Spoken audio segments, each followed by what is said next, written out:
All right, folks, you're in for a treat when you hear that tune because it's time for another week of the Rec Poker Podcast. I'm your host, Jim Reid, Bluff-targeting in the home game and at Rec Poker Jim on socials. And I have the best freaking job in the world talking poker with my friends here on the Strategy Forums edition of the podcast every Monday night while we steal each other's chips in the free nightly home game. Now, I'm going to mention to you because I'm excited about it. First, we are brought to you by Running Aces. They are the official sponsor of the Rec Poker Podcast. They're located less than an hour north of the Twin Cities in the beautiful state of Minnesota. You can find out more about them at runaces.com. But you can also just come and check it out. We're going to be out there. Actually, is this episode coming out before? Is this episode coming out in time for people to know about it? It is. Okay, congratulations, everybody. If you're listening to this live, the week it comes out, or maybe even the week after that, you still have time to get to Running Aces on Thursday, January 30th. The tournaments start on Friday, January 31st. There's more tournaments all day on Saturday, February 1st, and then we'll have a breakfast or hangout on Sunday the 2nd before I fly home. So folks, do come and join the fun for Rec Poker Weekend at Running Aces at the end of January, beginning of February. We're going to support a local food bank. We're going to give away a ton of free prizes. We're going to have a lot of fun. We're going to have some drinks. We're going to play a lot of cards, and it's going to be a great time. So come and check us out. Now, if you can always get a free account here at Rec Poker, and I hope that you do if you haven't already. All it takes is an email address and a smile. But of course, we have a fantastic premium membership as well. And if you want to get your first month of premium membership, all you need to do is support a local food bank of your own and send us a receipt of the donation for any amount, like literally just donate $1 to a local food bank, and we'll send you your first month of premium membership here at Rec Poker as a way of saying thanks. So I hope you do and check it out. Now you get used to hearing my voice on Mondays because they let me host the show, but I am only a small cog in the Rec Poker machine. It takes a group, a gang, a village, a crew to make all the magic happen around here. If we call our group of wizards the Wrecking Crew, and if you want to find out more about the Wrecking Crew or me or anyone else who's on the crew, you can go to rec.poker/crew, or you can meet one of them right here on the show because I'm joined by none other than Taylor Maas here on the forums edition of the podcast. Taylor, welcome to the show. Thanks, Jim. Yeah, for those of you who don't know me, you can find me on Twitter at Taylor_Moss, or as Gopher Boy TJM in the Rec Poker home game, which I stream live. It should be switching to YouTube by the time you hear this, so go check out our YouTube channel on Wednesday evenings at 8 p.m. Central, 9 p.m. Eastern, where we play the home game live for everyone to see my hole cards. It's a lot of fun. You can get right inside that big, sexy poker brain of Taylor's, decision by decision, street by street, through a lot of the action in our home game club. So come and check it out. So speaking of exciting action, we're going to look at a few hands tonight that I actually played in December at the World Poker Tour. I was down in Las Vegas for about a week and change. I had circled the WPT Championship, the World Championship event, and I played in it. Spoiler, did not win, but had a great time. So we're going to look at two hands that I played, both from the big blind, both with 6-3 suited, and both with a very, very strong draw on the flop. And so Taylor and I were talking about this before we went live. And even though the hands are different, they're from different tournaments, they're from different stages of the tournament. A lot of the concepts are the same. And so I'm just I'll set the table here first by just talking about the details of the hand, then we'll get into um, some of the variables that might affect our action. So again, for both of these, I'm in the big blind. I've got 6-3 suited. The first hand comes from a satellite I played. This is an $1,100 satellite into the $10,400 main. I don't play a lot of satellites. I usually have a tournament. If I'm traveling, I've got tournaments circled. I usually sell action. I'm committed to playing that tournament. If there's good value for a satellite, or if there's a very big field, sometimes I'll play just because the bigger the field, the more people there that are going to be worse at satellites than me. And since it's a flat prize pool, it's really just about being one of the winners. And I have a better chance of being one of the winners if there's just more people there that aren't as good at poker as me. So that's kind of how I view my satellites. This one had an extra perk. Entries in this satellite tournament were also going to be entered into a raffle for one of the Club WPT Gold free roll tickets, which was going on later that week. So that was a really interesting and I mean a pretty effective promotional campaign for them. They really galvanized the poker world by giving away. And hey, we're talking about it here a month later on the show. So I probably wouldn't have even played the satellite if it wasn't for that extra juice, but I did. And spoiler alert, I did not win. In fact, both of the hands that we're looking at today are my bust out hands. So I played in three tournaments and I busted two of them with 6-3 suited from the big blind. So I know what you're thinking. Maybe just stop playing 6-3 suited from the big blind. No, that's the wrong lesson to learn here. And Taylor and I are going to tell you all about why that is the case. So, first one here is this is in the satellite. It's not that late in the tournament. I think it's probably about level five or so. Stacks are getting down a little bit, but there's still plenty of playability. Guy across the table opens for me. He'd been opening pretty frequently. I wouldn't say he was a maniac, but he definitely wasn't a nit. Opens to his standard 2x, and Taylor, you'll shoot me, but I don't actually have the stack sizes written down here. But I would guess that All right, I have, next hand, move on. yeah, move on, Yeah. move on. Um, so he opens, everyone else folds. I complete with 6-3. 6-3 is spades. What would you estimate the stack size to be? Just to give me some sort of range. I think we had like the effective stack was probably like 22 big blinds or Okay. something like that. All right. So 6-3 of spades, and the board comes ace of clubs, five of spades, four of spades.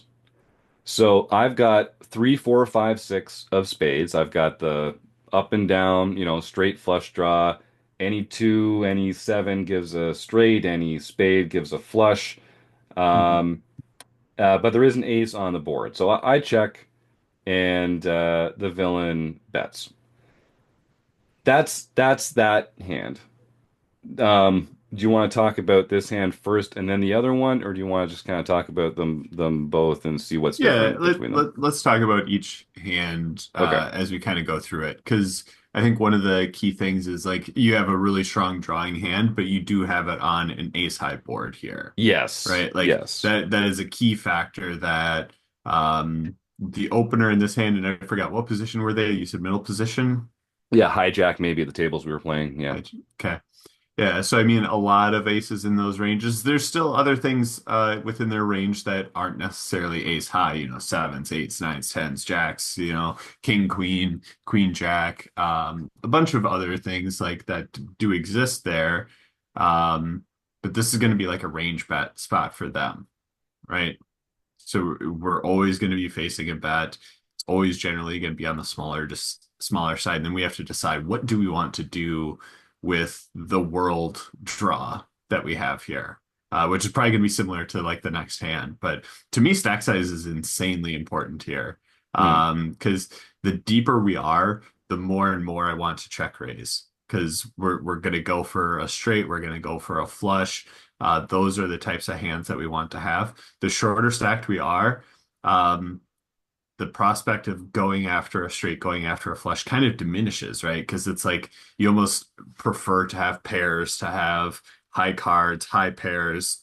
Two pair is great when you have, sub 20 big blinds, like two pair is just phenomenal. So we do have to kind of consider that as we kind of go through this is like, where's our threshold? How much playability are we going to have here? Because we don't have much playability either. Like we're going to take Hmm. one action and then we're going to kind of go with it. So I think these are all like super important factors and super interesting things to like sit and like think out of like how do we want to construct a check raising range? Because to me, that's the important part here.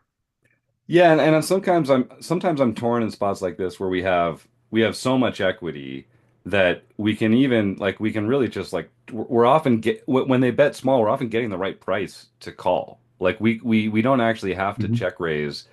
It's I think of these as like value check raises, which is weird. Like it's not so okay. So let's just talk about like check raising for a second here. Mhm. So on a lot of like these low boards, if the board comes like 6-4-2 or 6-3-3-2 stuff like these really low boards that the openers aren't going to cover.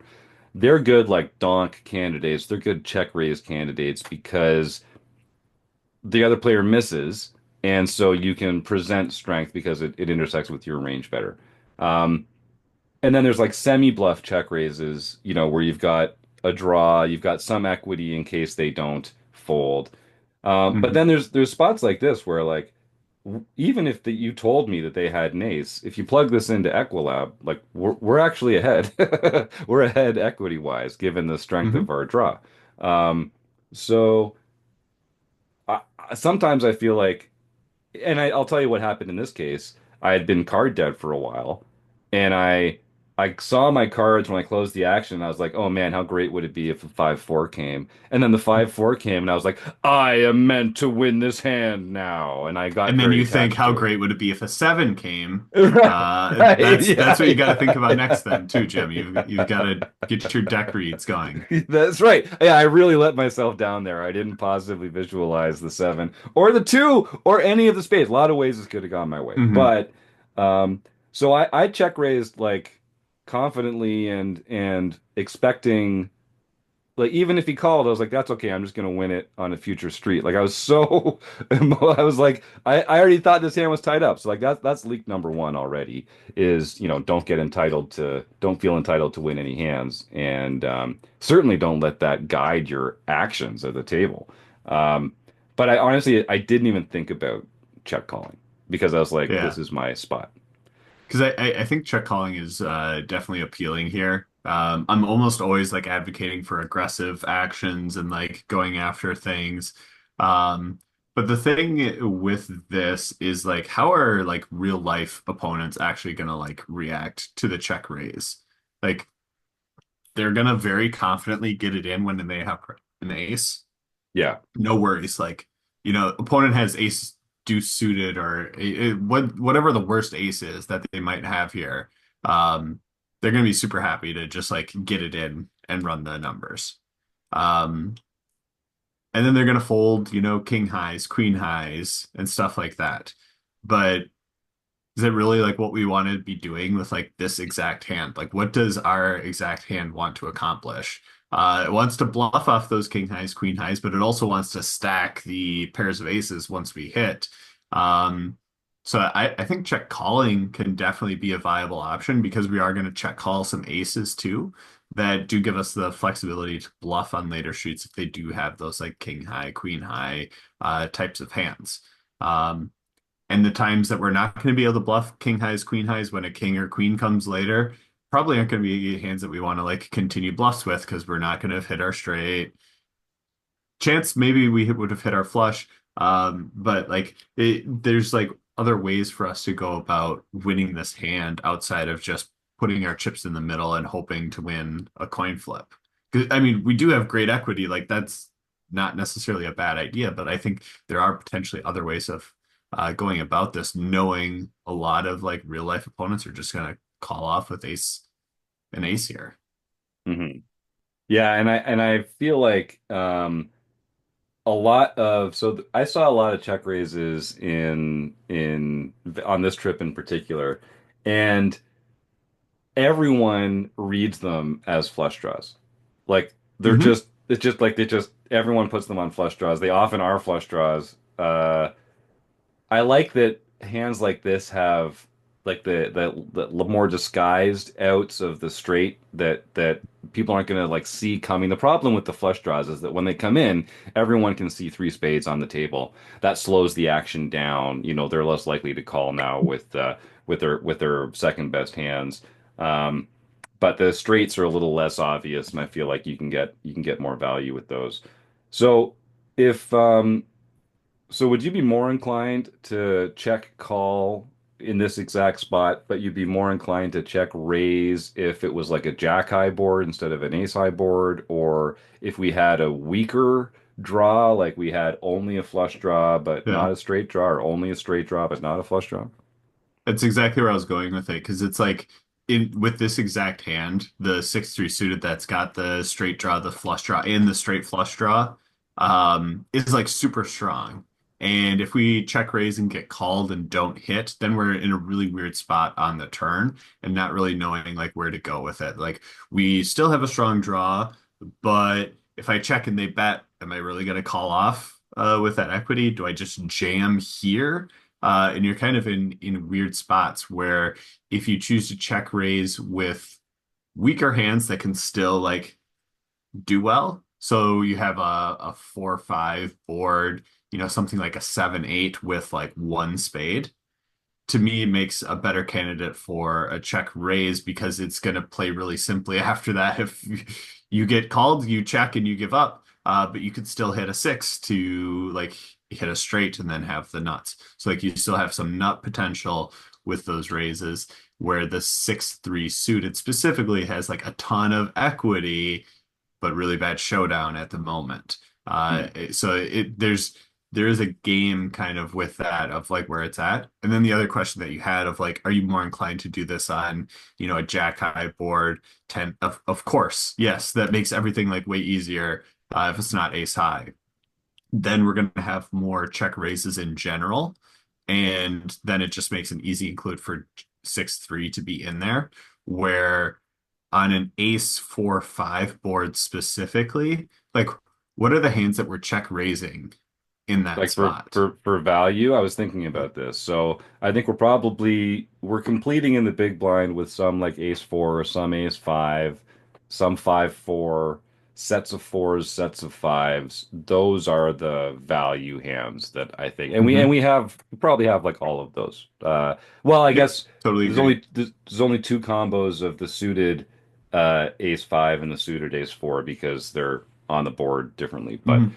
Um, but I do think we have a pretty robust class of check raising for value hands, which means that we can If check raise, bluffs to a certain if you had uh king seven of spades there for the flush draw, would you be check raising that right. on an ace high board? So that's the next class of hands that I'd talk about, which would be like Yeah. the classic semi bluffs. So we get like there's a lot Because I think a of lot of people, essentially where I'm getting with this is like, I don't think on an ace high board, a lot of people are going to turn that into a check raise as hmm frequently. And hmm then it really diminishes like the other types of hands that you could specifically have within there. mm. Um, which kind of leads me to it seems weird, and maybe I need to go see what the solver says in like this exact hand because it's like they're going to bet range, which we should still have a robust check raising range against. But this feels like a spot where, like in game, first people, I'm just going to be check raising extremely infrequently in this Mm. exact spot. Just because of the board texture Yep. and the positions, basically. Like they just Hmm. mostly when we're check raising, we are trying like we like folds. Right. And they're just not as like because they're also betting even if they don't have an ace, they have a lot of flush draws. We're not really blocking any of theirs with all these low cards coming out there. And the ace, I don't believe the ace wasn't one.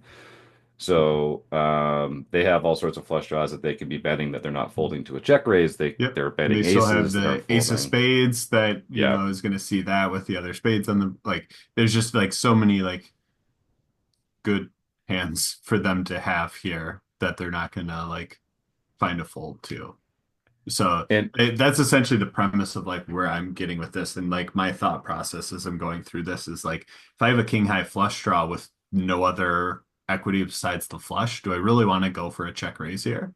hmm hmm And I hmm don't know if I do because what happens when, I have king seven suited and then the turns king of hearts? Right. That Yeah. seems good. I guess I'm gonna just get stacked by an ace and move on with my life. Um, Yeah. so because it's like what kind of equity do we have? What are we chasing? You're clearly chasing a flush or a straight. Um, but sometimes it's just nice to have other hands in your range that can be chasing down pairs that are going to beat your opponent. Hmm. And when it's ace high, it's just highly unlikely for you. You can't have that. You can't be chasing down pairs. Um, Right. so Yeah. that's the part that makes me really want to like shrink my check raising range here. Yeah, I like that. And I'm all, you said earlier in the show that you're often advocating for the aggressive action. Like I'm the same way. Um, and so I'm usually like looking for reasons to raise. And I see a strong draw and I just want to put it in. And this is a Mhm. problem. We've actually did a deep dive on this last year about playing draws specifically and some of the qualities that make some draws better for fast playing and some draws better for slow playing. I'd recommend our listeners, if you're interested in this conversation, go check that out. It's just search deep dive draws and you'll find it in the site calendar there. Um, so.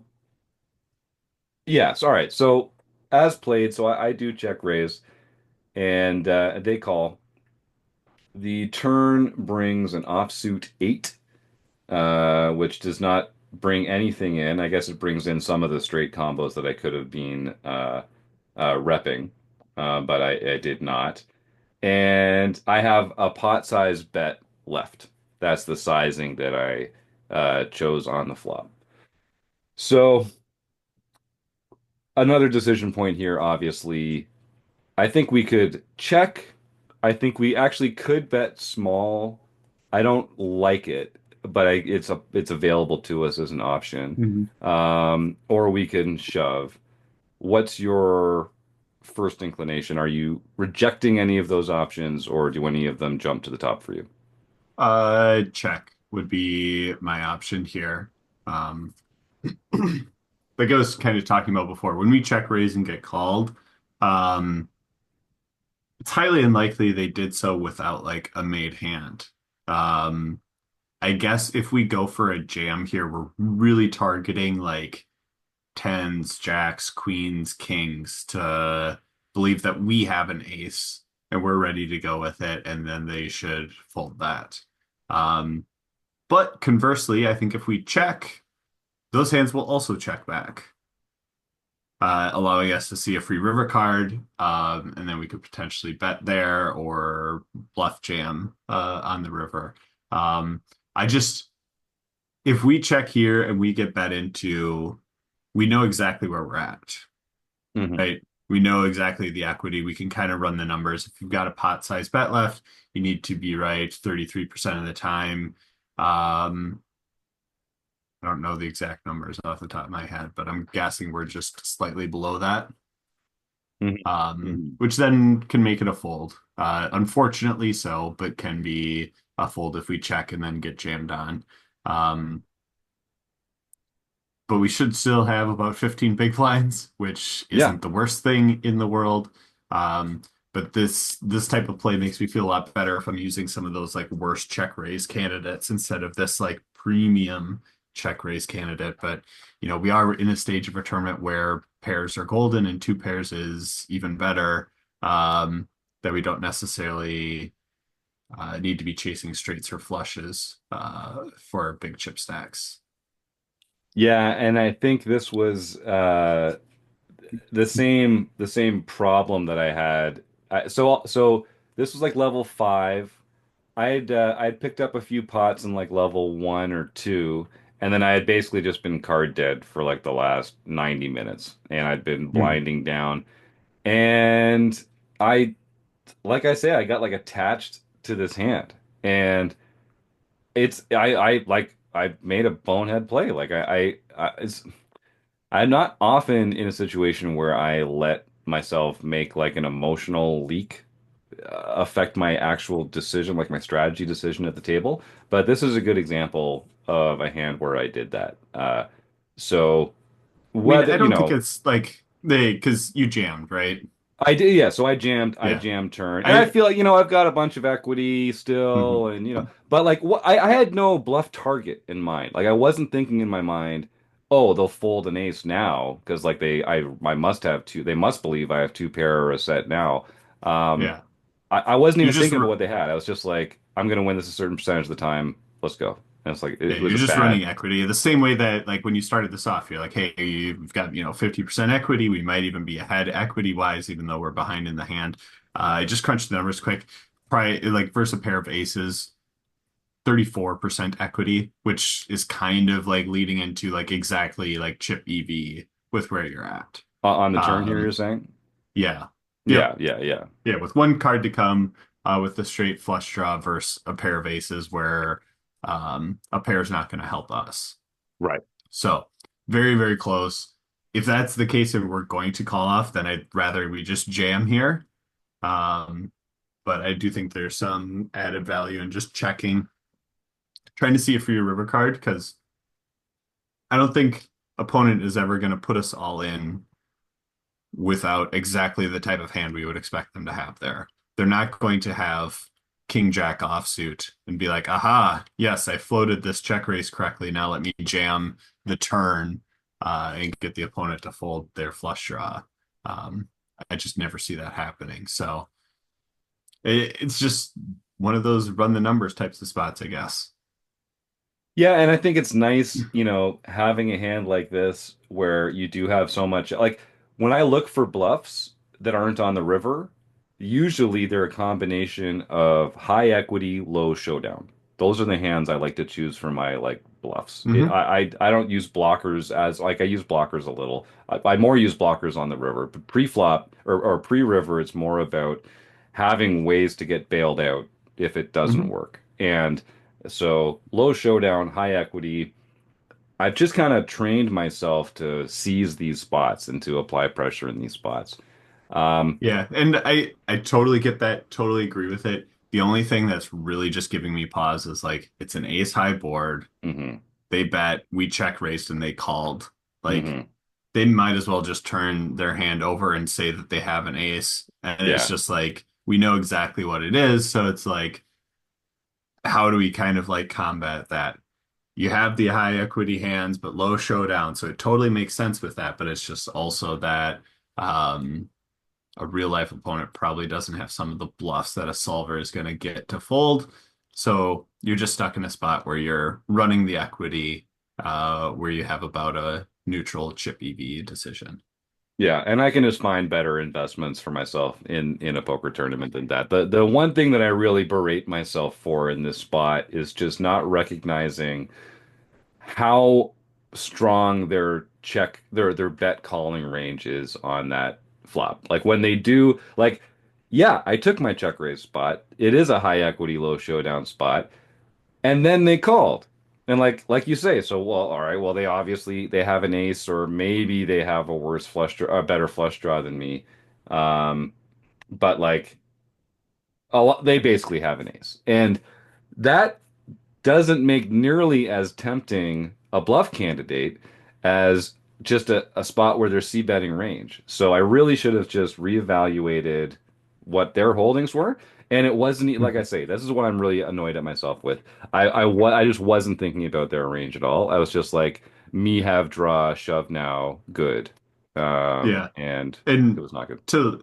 to like help explain that a little bit more, like it let's keep the hand the same, but instead of it being ace 4 or 5 with the 4 or 5 of spades, let's make it king 4 or 5 and the 4 or 5 of spades. And now you don't have 3 6 of spades, but you have ace 3 of Mm, spades. hmm hmm Like hmm to me that changes so much in how we talk about this hand and my suggestions how I would think about this are totally different. It's like I love a check raise on the flop.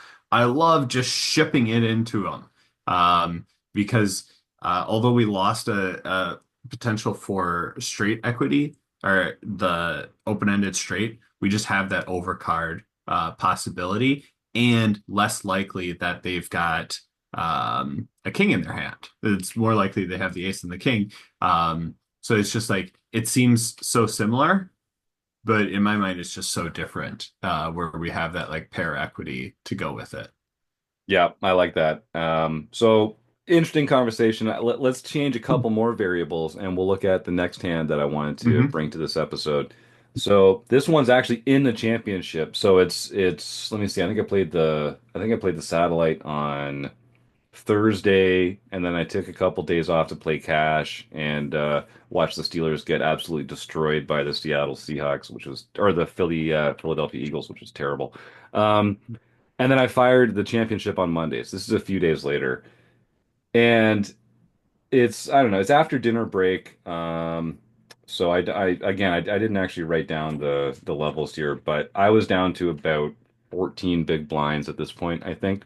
And actually, I take some of this stuff from you when you and I were down in the World Series 2 years ago, doing your fantastic vlog that I enjoy so much. You Yeah, had a plug pretty the good, vlog, by the way. Go to YouTube, yeah. the WSOP vlog that Jim and I have put on. We'll be back next year. Most likely, we gotta get travel arrangements. But yeah, go check out the vlog that we put together. It's me and Jim hanging out, having a blast of a time. It is. You're really good at putting it together, and there's some really fun cameos and some pretty funny side bits in there too, and some Skittles that have never been used in the way that these Skittles are used. Teaser, go check out the vlog. Teaser. Yeah. Um, so this one is, oh yeah, but I learned this from you when I was coming up in the poker world. We learn these general rules, and one of them is like once you start getting short, just you can't call anything. You just have to fold until it's time to reshove, and then if you get a little shorter, you just have to fold until it's time to shove, and like those are the only moves available to you. And I was railing you in one of the bracelet events you played a couple years ago, and you had a pretty good finish. I don't remember the event or the finish, but you were blinding down and someone opened and someone else called and it came around to your big blind and you had like nine big blinds or something and maybe even I less think than it that. was even less than that. I Yeah, it think it was was one of like the seven dailies bigs just or to something. make everyone like not think that I like went deep in a WSOP bracelet event. It was a daily that they have there.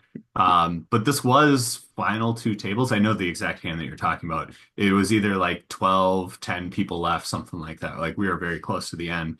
I just got hit with a huge loss, and I think I was even less than that. I think I might have been like six blinds or something like that. Yeah, that But feels right. yeah, I I know the can't I exact can't hand that believe you had. I love that you remember this. Hey, This is like two and this a half years is ago or something. This is like a this long time was ago. yeah, Um, and you closed the action on the big blind, and I think it was three or four ways, three and ways. three ways, and the board came like 10-4-2 or something like that. And I think I don't remember. Well, here you tell the action. What I was amazed was that you had called with the hand that you called with Yeah, I had because it was 10-4 like offsuit. Yeah, yeah, and it's and like I not a flopped two good. pair. That's exactly it. That's Yeah, exactly it. And everyone else got stacks in or whatever. They put in enough blinds that you got your six one built other blinds in. guy went all in after the flop, and I easily called it off, and then like doubled up plus some. Yeah. And Got me right back in. the atmosphere at the table was like galvanized when you turned your hand Yes. over. Because it was like you're calling with that, like and Uh-huh. it was pretty amazing. And you said to me afterwards, like, well, once you get short like that, like I'll put words in your mouth. This isn't the way that you said it, but like Fareed Jatton, like the cost of confrontation is low. Like the cost of busting is low because you have so Mhm. few chips.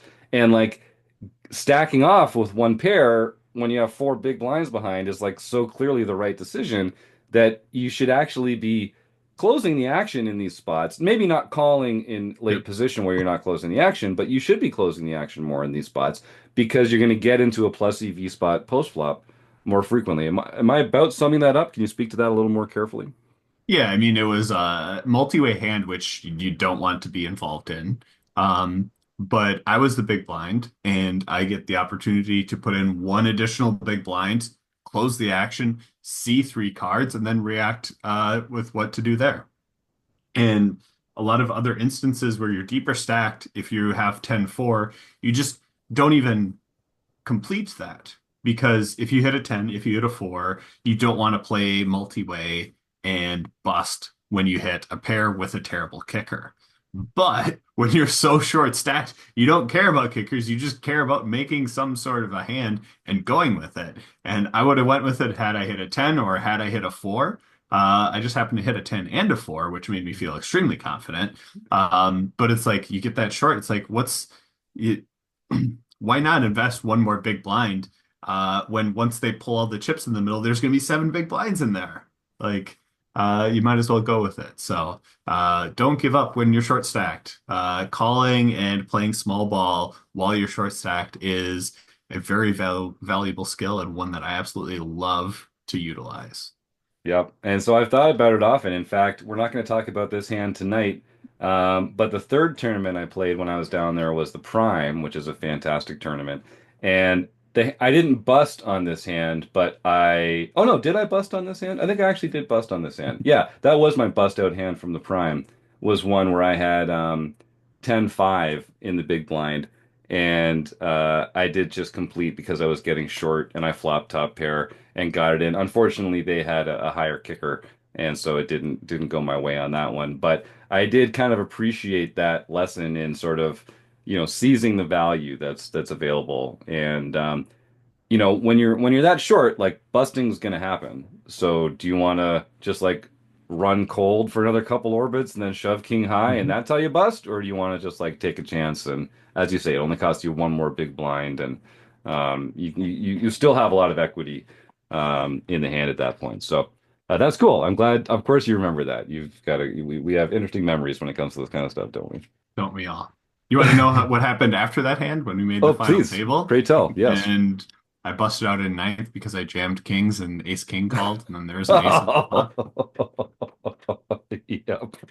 I do Yeah. I remember that part too. Sorry, we don't need No, bad beat that's stories. good. But it just goes to show, right? Like getting it in good is overrated, man. It Like if is. you're getting a plus EV spot, take that spot. There's more to it. There's more to it than just But yes, I remember a but lot of poker hands, yeah. and that was one of them. All right. Well, so in this championship tournament, so this Mhm. is, and I will say this is a $10,400 poker tournament. It's the most expensive poker tournament I've ever played in my entire life. I didn't feel out of my depth. I mean, I probably should feel a little out of my depth at the table. There were some pros there. There were some excellent players there. There were a couple recreational players there. There was one weak player. Um, but it's just chips and cards and felt and seats and like it really is all the same. You're going to get three bet more. You're going to get bluffed more. They're going to make better assumptions about you at these higher stakes because the caliber of play is better. But if you're just like playing fundamentally sound poker, you know, card distribution is going to come down to a lot of who ends up ahead and who ends up behind. But I didn't. I guess what I'm saying is I wasn't gun shy. I wasn't worried about pulling the trigger. I wasn't like playing super tight. I was just playing my game, and I had a great time. And I had some good hands and I had some bad hands. But anyway. I was blinding down a bit. This is after dinner. It's after it's the last day. There's no more rebuys. Um, and I was at the point in the tournament, Taylor, you're familiar with this, where all your chips fit in your rec poker shot glass. And as you are getting the shot glass goes in when it's time for an all in, and Yeah. it's a fun moment. Yeah. Prefer Um, to have more chips, but yeah, sure. If all yes. your chips fit in a shot glass, that can happen too. Yeah. Yeah, I mean they're high denomination chips, just to be clear. Like they're Hmm. fitting in there by virtue of that. But no, I didn't need a rec poker pint glass at this point to hold all my chips, unfortunately. So we're getting short. Anyway, player a couple to my left opens. I'm in the big blind, 6-3 suited. I complete. And the board comes, this time I've got 6-3 of diamonds this time. The board comes 5-4-4 with two diamonds. So again, I have the up and down straight flush draw. I've got all the outs in the world.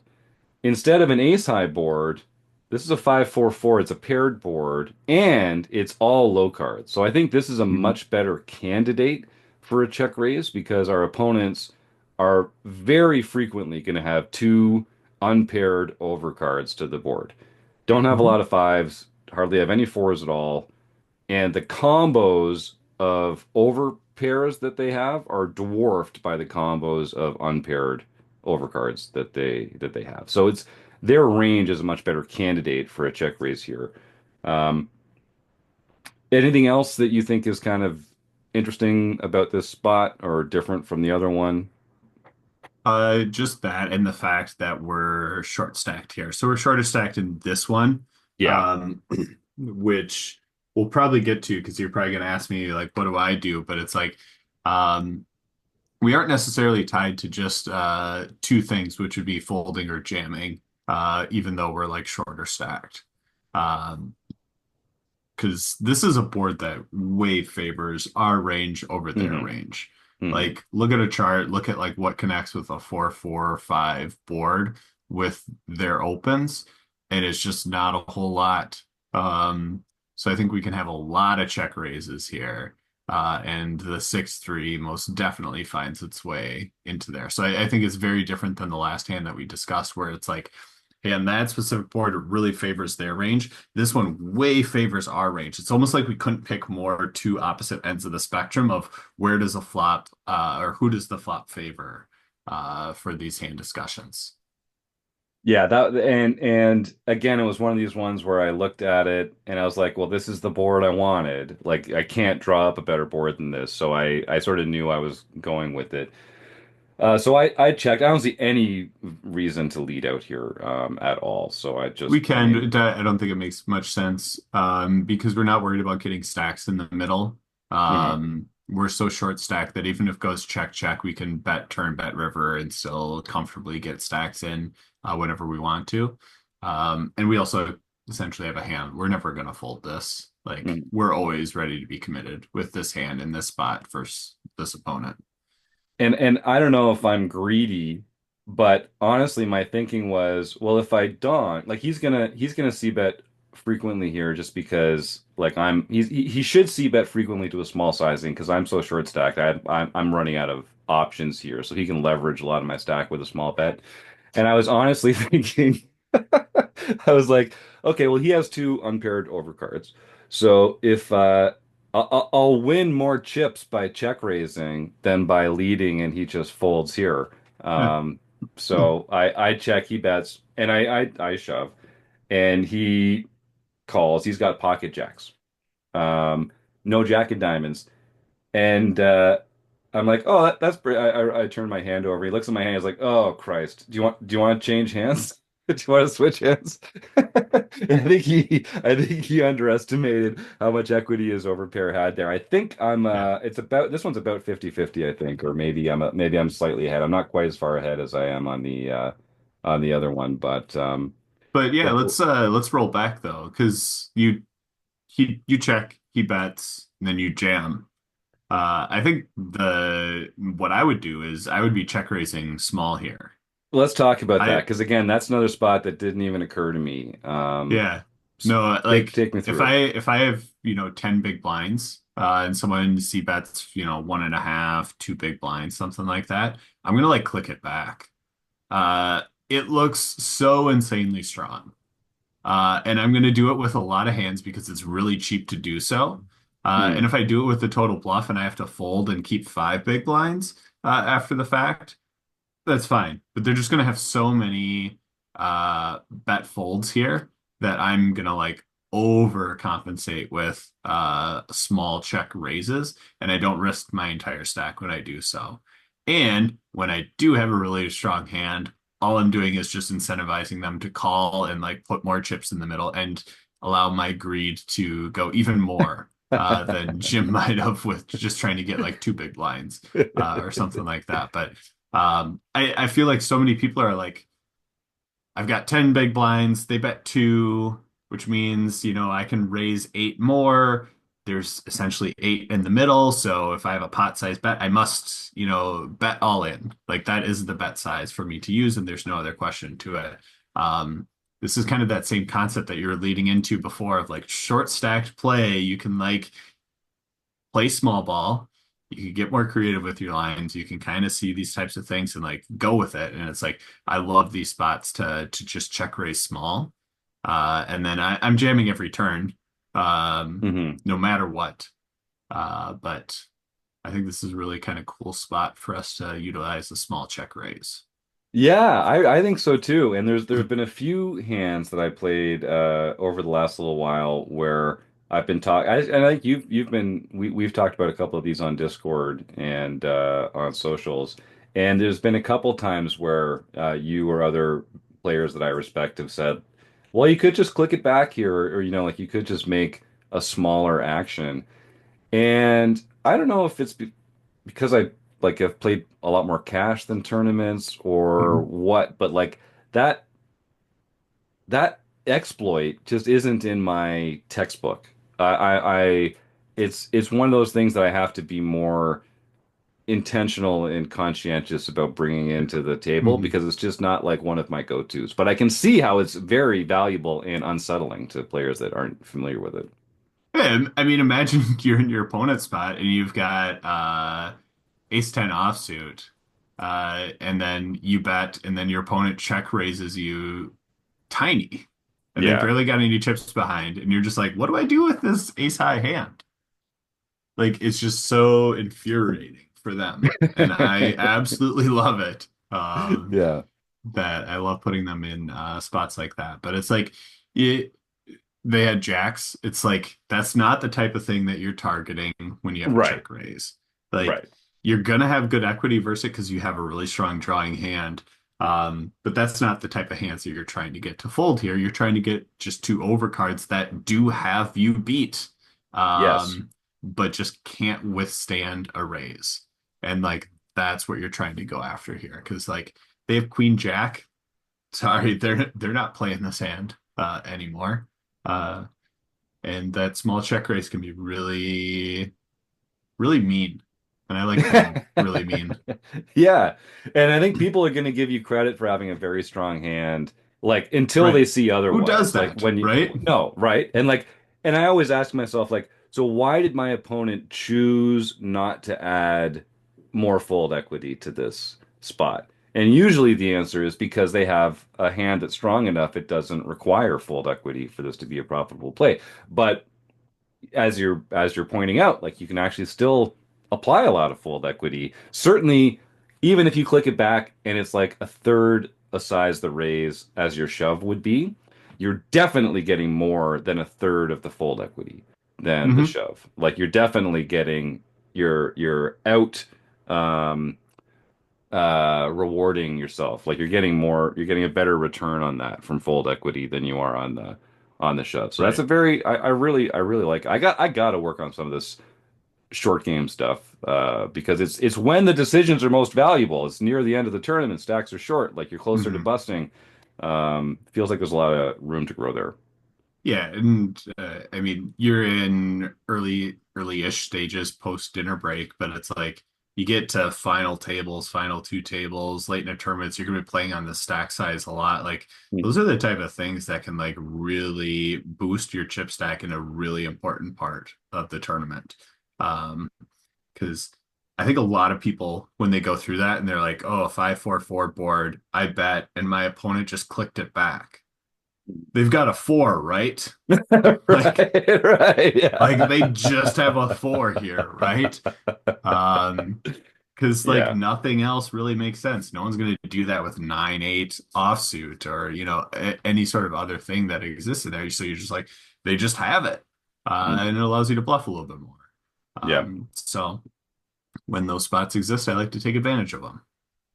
Yep, I like it. Well, this is great. So I had one thought that I knew coming into this was that I'm still y- think about strong draws as like good bluffing candidates, but they are bluffs. They're still bluffs. Like they benefit mostly from people folding. I mean I run good, Taylor. Like I'm a lucky guy on and off the felt. And I think I've just kind of started treating very strong draws as like value. It's spots like this is just like, well, it's coming in later, so let's put some chips in now before they can get away with it. So that's one is I need to just recalibrate to having very strong draws, just being good bluffing candidates, but not actually don't get them confused with value hands. Even if you have a lot of equity in the hand, that doesn't necessarily make it a value hand. Um, and then the other thing being, again, because I get my background in cash, I think I'm still just not quite attached enough to my bottom chip. I think I'm still just too free to get that bottom chip in the middle in these tournaments, whether it's calling or shoving with value hands or shoving, you know, optimistically with draws like this. And I just think there's a lot of hidden value in just not going all in for whatever a number of different reasons why it's valuable. But and we've seen a lot of discourse lately about like holding a chip back and that kind of stuff. And it's based on the same kind of benefit. Like you get a lot of the same fold equity, but you don't actually risk your tournament life. Um, Last question, Taylor, and then we'll wrap this one up. Are there situations where you then don't like pull the trigger or like is you said like and then I'm basically shoving every turn or something like that once you do this kind of small bet. Would you say that Yeah, it's fair. is it like balanced? Is it exploitable? Is it effectively the same as a shove or what, talk about that just a little.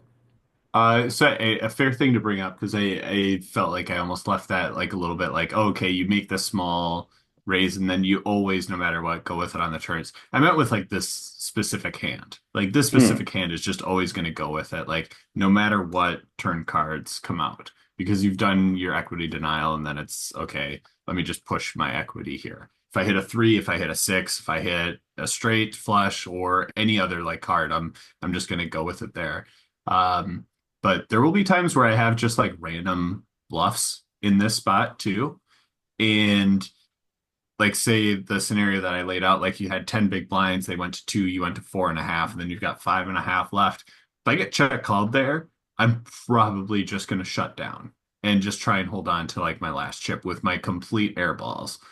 Because I will do that sometimes to just try and like steal the pot away where I shouldn't. But I also am like allowing myself that ability to just fold on turns after they have shown a willingness to like stay in the hand, um, and keep five big blinds. Because five big blinds is a lot of big blinds when you're talking about being alive in a tournament. Because one double up and you're right back in there being able to like threaten a lot of different things. So with that specific hand that you had, it would have been one of those times where I'm going to check raise small to always get it in. And I'd be doing the same if I had a five, if I had the great yeah. four for trips and like stuff like that. And I just kind of like group 6-3 suited with my flush draws and straight draw. Like all that equity is just kind of in that same bucket where I'm just going to like take that line. I don't care what the turn card is. And then I'm just going to go with it. So that is what I kind of meant there. But there are instances where like you make certain plays and it's like, no, I'm not just gonna give away my five big blinds that I have in my stack here if it's not a good spot for it. Yeah, that makes sense. And a lot of those, we'll wrap this up in a second, but we talked about kind of like a few different ways of bluffing in spots like this. And when you have a lot of equity, I think you're going to be more inclined to continue to put chips in the middle. But if it's the kind of bluff where it's like, oh, I've got the nut flush blocker, and they're less likely to have it, so they're more likely to fold. Once they don't fold, you've kind of used up the what made that a good bluffing candidate, and then you'd be more likely to give up on a hand like that or some of these complete airball ones that you're talking about where it's just like you don't have it on this board. I'm going to go for the check raise, and when they continue, it's just like okay, they did have it, and so be it. All right. Really good conversation. Let's wrap this up here. We're going to come back next week and talk about another hand I played in the championship, which had kind of a similar situation. We get another strong draw, but different run out, different stage of the tournament.